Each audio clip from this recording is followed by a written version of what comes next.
Assalaamu calaykum. Risaalo yar ayaan kuu sidaa. Waa ha murugoonin.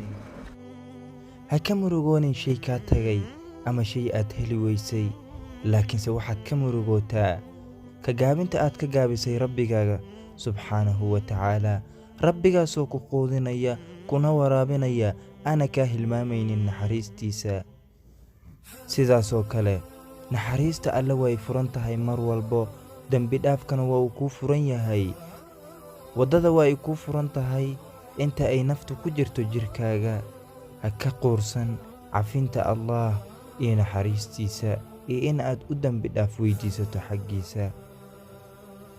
Guushu ma ahan in aan helno wax walba oo aan jecelnahay, ama si aan ku guulaysano wax walba oo dunidan yaalo oo aan jeclayn in aan gaarno maalin uun.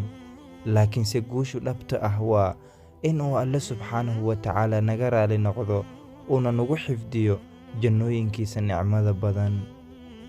Qofkii wanaajiya waxa u dhexeeya asiga iyo Rabbigiisa, waxa Alle subxaanahu wa tacaala uu wanaajinayaa waxa asiga iyo dadka u dhexeeya. Intaan ayaan jeclaystay in aan idinla wadaago.